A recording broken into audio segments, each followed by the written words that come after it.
Yema wakwaba edeba attention TV so unia ba ma me da kwa me ne me bra Frank Asante ye gina heidi na osompa se de da ye no ene ye de e ba be somo na ye hwe eye busumi a ye si mu yi ensem bebre e na akoso adodo na so efa eye Asante hene ote kokoso eho ensem bebre na etwagu ye wo manfo akasa ebi se na ahemfo galamse ensem bebre obi so ba abontin a wo se nana otumfo ote kokoso owo side chick South Africa na eneyi die dark word mills ensembi ena epia bonten enam so anana edin abepie wu ena ne me ne mebra egina ha se ye de eba abesom na ansa na ye bekọ ensem no so no mesre esese won subscribe ya omodin subscribe like and share no ni ebi nsunya de ekoso e wa attention TV no ebi enhwe na ye ekoso dia na meto ama me bra Frankie ma ase nana ne hunsem ya do so pa ya enye azempuma se adwo na asanso asori se adwo na asanso asori na sa audio ya enenam yi dark word mills ensem chiremu no wakobo da nadin san na wo hu sa asem izifa oh se fa dark word mills unsem ya me dem unu se ensem o kan no me unu se normal bebre na akra so me patch o me sim coin ko patch o but me unu se normal e san se uti audio no so wunya na watie ni ya uti hu se ba bia dark word mills start free no any ba bia odikosi ye no it was nothing say or attack otumfo say tutu de di kan o se wo yo hene a de di kan o se ahemfo na se won a okwa enkrofo aman so a te se France ono kro okasa okokro bi so ana se France kro bi so a okoto statue bi na obi say oh statue we see a den na wo ye mam na kire so bibi say na o ye enti na di statue we see a what you say enti nen some wo kire mu nyane se wo yo hene a enya ne se ohene ana so hene a wodi ane se sebi oni ema onkore ma de di kan afi so kodidi na koda na kono musa ena afi so kra efu akese ba na enioma akese ti se wodi wani nkwa na kire se wo hene ena o kire mu se ba ne sa anya man kra o ma me am ne ugya ne nkrofo a ti se o kire mu se enipa bia betima e sa anya man nyina bi enti wo hene a ye nyoma ebe kire se oh ebia se daachi bi woni ho a wo free asase so na se sebi preduasa wo to anan mo wonse na akotro mo so wonse de wono ma na e kire se e wo se wotumi wo se oh se nkrofo na mo wo se oh ade we si we papa we ana se obrempo me ti so e na ma ne ba ne se ya me woni se asem bia waka na se nsem waka no e ade e asem hu na se wadi ye papa tem a se wo se wotumi ko pa cha me dem hu ne sa na je se metie dia wo kire ni mu ana akoye se nipa wo ho no mu a e wo se uye bibi e beda ho se ne bi o kine bi woni ho a ye betimi abodin aka se oh osimesi na nam no so na we eye sei eno kra na da go word mo se kan eno nko a sa me de ne nkire mo fitire kosi na ase me sa na mete ne nkire mo ase esan se wo nipa na se wankasa we nipa dua na se wo nipa bi o wasase so kra no ye hwe na se ye pese oh dachi bi uni ho a wo makra e betumi dina ka se oh akwa no wu ye ne makra ni legacy waja bi ato oh e bia wasi dan bi abusuya na mo kwa ho kire mo tumi abo mo tumi do ba bi omo se wo ye ohene adago wo mo sase mo kan di o wo ye ohene na wo man we mu a na se mo kan nya se wo manfo na wo ho no boa mo obi hia bi aboa no institution bi na obesi asini ntem ne point se oh we na wote aso wo ye we na wote so wo ye enti me de me to me no sana me ho me ni asem bi a te se wo se da ko wo mo so tumi ko pa che me de me ngisa ade ne kura ntum kura da bi o se nipa nkasa no esono bia ne se de wote asem asefa aya na mpenfo timi ka se sabiu so bi ka kwasia no donation etimi kire emu ye obi beka kwasia ebe ha obi so beka kwasia no obi de be yesewe e de kire se donation na wode ka asem no e na be kire se eye ebufuo so ana se eye agro so na unji ndi se de obi ane se de wote na asem asefei eno na nam so a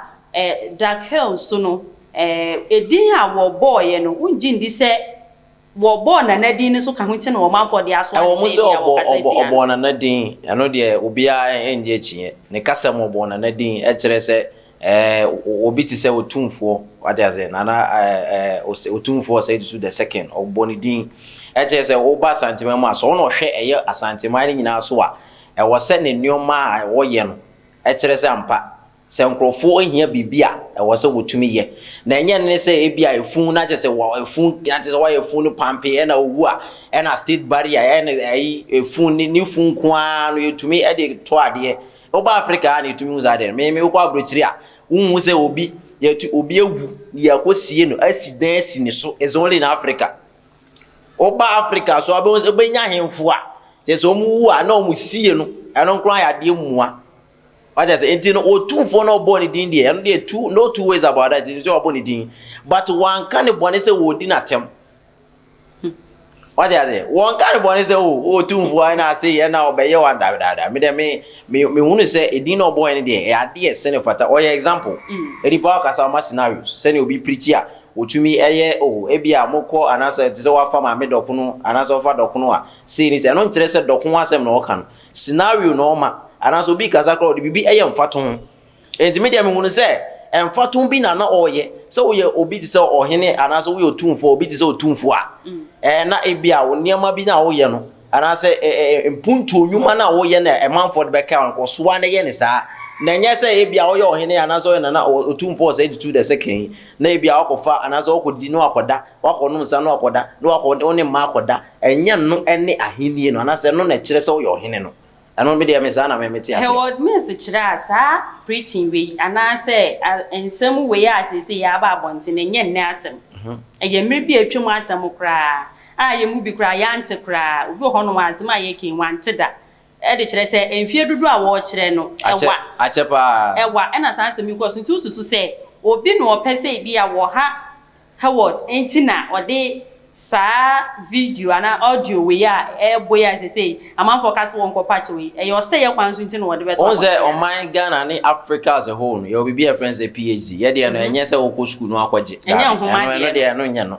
eno ye waforo akodu baabi wadu baabi akoti kube na pese woti kube no ni abomode atwewa from say gura na osie tutu na wonim nyina yetan eno ne yepe O my Ghana, so be fra could do baby out the studies. Sadia American. It's nice and about PhD no. Pull him down. What I say? There's a bombardier chili pana perform. That one must be or your papa be just old to me. I was starting the preaching and as I was starting your major. Meaning the Indian and say, well, to say, I didn't marry dinner or your cooper.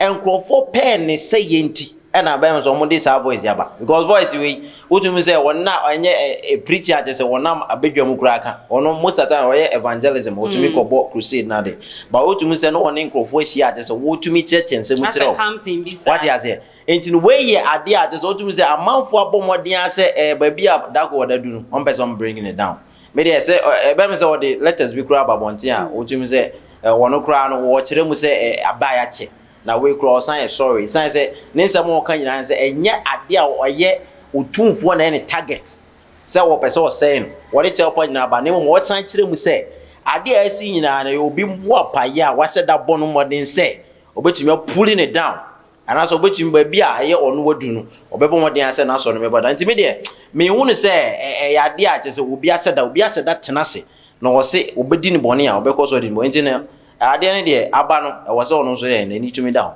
na ye hwa bibi say na ekoso a e wo say asorema e fa ho ka say bi a o mepa achew enti won kwa asore ana e de kire say member ba ko na asore e wo kumase na se mo wo kan say wentimi amma bonten ana sa asore ni penifo na ntimi amma bonten ambepa e ye otumfo achewa wono de wonsi asore dem ho e de kire say e bi a na nyamra nsem bi ana mentimi ho ase bi akwa akosi we bi asori den wo ya asori na say enkofo etimi aba ho ana say asantefo asoma aba be ye ebi aso won makwan mo wonya asori wuko price si a ebia na asori no kra no entimi mba mbehwew obehwew kra na wo ya oni de wo ridi mu na wote no enti no wo ho kwan say ebi asori matimi gina we so ka say enu enti won kwa asori ana won say asori ko na aye ko no obia ni motive obia na dwen obia ni de tiny trim na obia na ko ye Kristo botaye nti a bia akwa asori nti no ono de ebia ne de ne se ebia osofo ni nti no koe nti asem na to ne de a wo so otumi twe no de nti America sa ne se wotumu se ebia na osuro so kan first thing eno de ade da o se ne o kan de ade da o but wontumi nka se wuja asori esan se obi se wa mepache wa ebia wo de bebia wo no wo ben nana obe otumfo a kyese wo wangasa oyam hye o but eno nkyere se wo se wutumi gina so se meja asore da bi se Kristo na akwohwe no Kristo na akwohwe no enti Kristo na akwohwe ne dia Kristo ni nyansa mfiri asore yo menya sure se Kristo no ne kodi bone anase ne kasa ne kasati a eye otumfo se tutu na emom no eye pani no eno no so otumi render apology leta ya ochoro e pepepepefe wa choro fefe ena me kura me hu ba bi a otumfo kura aka se e wo se wono anga ba o me hu se otumfo atunanum tu se e wo se wotwe anase wo se oban na se be pa ne che otumfo kasa nkasa de on kasa anya mai enti aden na wo a wote asore dem wo be ka se ena se me wa me pa che wa me ja na se me no me hu se is a tangible reason sa obi eti asore fi obetumi aka se wenti no me pese me ja me dem me hu ne sa na adenti na se ensem ekosu se ya ya kira asem yi be 20 years ago 20 years ago enti denti na ama bonten dada na fei when you very big trending say ye ni news trending na say otum say twene Jonas de be toso ema papa bia o ne ba David so de be toso enti ehunu say say no o kasa anase bibi etwagu a e wose obi so bomode den e de niema bi a wo ye for the past no e be fra ne hu say oh say we na e konti wo say yetumi ye ne say ya what you say enti no that word must can same way me ye sure kura say onipa na otamade ne be to so e bi kura ne ye wo no ze bloggers na ba ne bebre na we say omunyi ahin bia so no internet na ba bia abode nyansa pa ko nyimu ti no bo say na omutumi use ni ye enti no sene aba no enye say e bia obi ayi ntia esan say bibia etwagu na mo pese otumfo ka because esan say mo by started from Twene Jonas nsem by e be si na menti say papa na kasa da menti say otumfo agina ba bia kasa ewo enkofo mo kasa ti amene nyina na wo so mba on pese mo ya na to na num tuo se na ba bia du dia wo so otumi frɛ na me hu story ba ko bi kura chese boys bi kura mo de o my crowd say omo ma that was 48 hours so am pa chewa ombe lock it down on the churches e wokuma si nyina na na so ma order say koyo won za de no na na nkasa ye say wo ya boy a wote ono kose ne koye ne kwa di se hunu enu nti na asori mani bi nso ka say enu nti no won ma asori no anu de mete wase ono enti we ni de e ya de ate so otum se obia hu se mana se nkofo e kasa bibiri e fa ye na na na se na adoso enti no mpese omo twia no de bebom But what I say? Enti no te so otum se enya de a te se ya de a te se wo se ya bibisa trending ti e na wo se nkofo de ba na just say no ye bibia wo so ya hwe ye de chese no de da o de say dia ba yi de obia timi ko hokọ ye de ope wo de to hon so enye Ghana hanko na ekọ the whole world ye wiase afa na nyina ne nam enti wo ye bibia na wo so ye ahwe ye ba de chese 20 years ko obi etimi akọtwe de aba me de no akura 20 years I wonder if say 20 years in part in the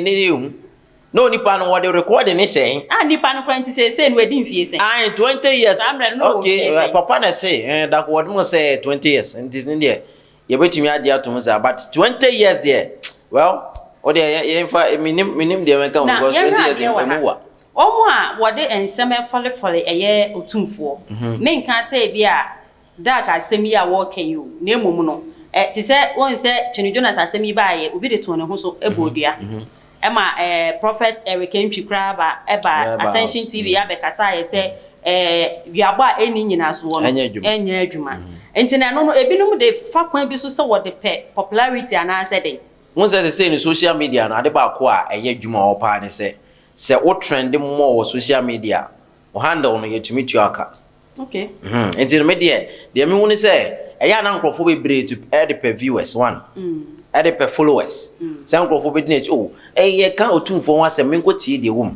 what ya say and now face wo pabene so na e kasa no that word was nye wo bia te se wo start ministry ni ene da bi wo start ministry at enti wo no nsem be frafra won nsem na je se ye de two screen anim kwa de a anya obi da obi akofolo no ahwe de eko but won say we asina ye wona nkasa no se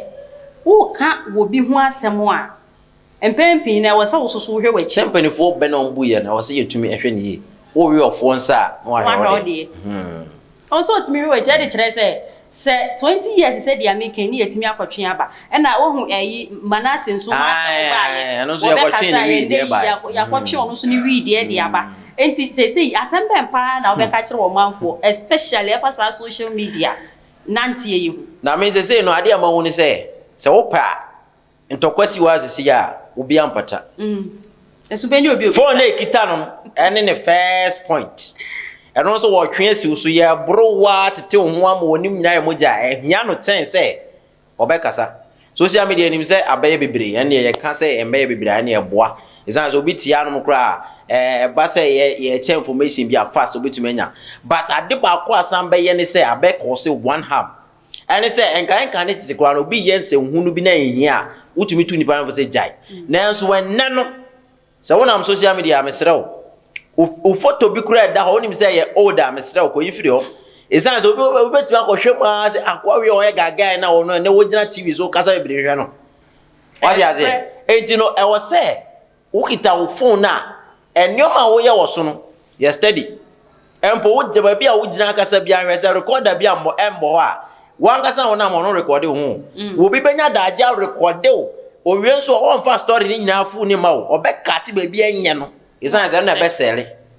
wajati aze enti no se ye betumi a social media ne de abaye ne ma ebiri papa a wotumi se abo ni pa ebiri but se ye yususu a ye ma ye ni nda ho sa abo a wo eno na metumi aka because hwe ni obio eye no kure e de kire se ni se wonam ho no mkura aze obi enhwe wo no na obi ehu dadaada wo fu se sa be na wonam no obi ehu ana wo nhwe wo enso ansa na obetu nan no na wo kwabena ne ehu aye de obeye waye ne nhihye nyina na se ne kura de obi timi ye me hwe video bi ye papa mahama ansa okoye interview bi wo baby na onipa dasani e faaye aha oye editing it wonu ka sama editing no wonu ka say na wo se den na ma ulusu ye na utimi say different question ye bisa no no ye anu so no wo de ahye ko na ye sa kwaye se wonu no ne ne anu na ma Africa e de no what you say no Africa no ye ni die ni baji nyina na social media you try editing pa na wo gina ho na wo de video bi wura mu a wanga zamba chi ubati trebian ofi honum enti na maye ni ji enti ya editing wo ho sa dia wo ze nipa ye ya hweye because obi betime create pa na photoshop ni ade ni na wo e be kura na nya wo anso betime atwa oti dia kwose na sei no ye mpanimfo e wo musa mpanimfo ni bi ye nyama bi a ensen fatade enti ususu se enuti na e wo mu a na se youth na so obi ho no ma no akotwe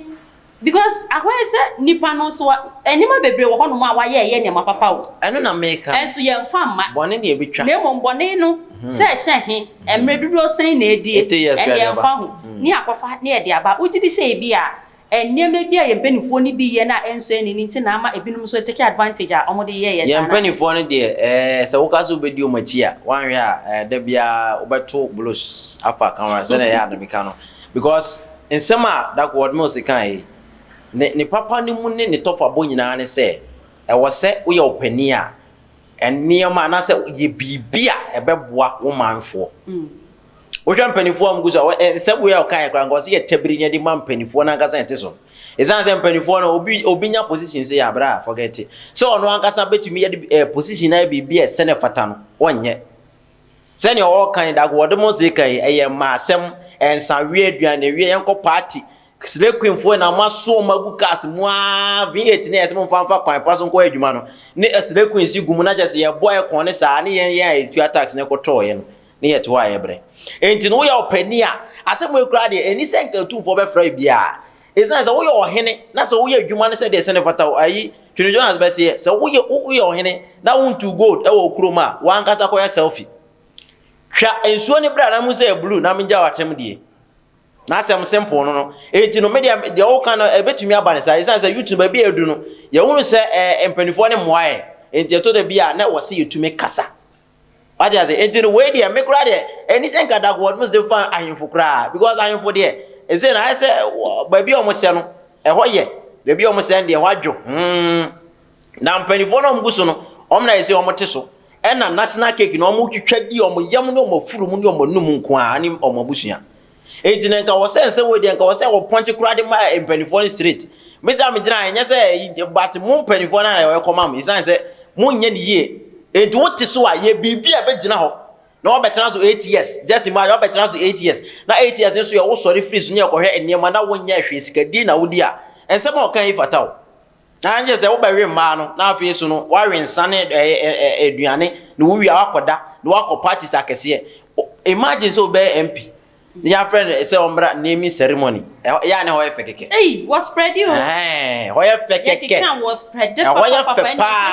wo ya jidin o ya MC ni DC for e de na de se ba bia wo scan ya tu ya obi say tugu meso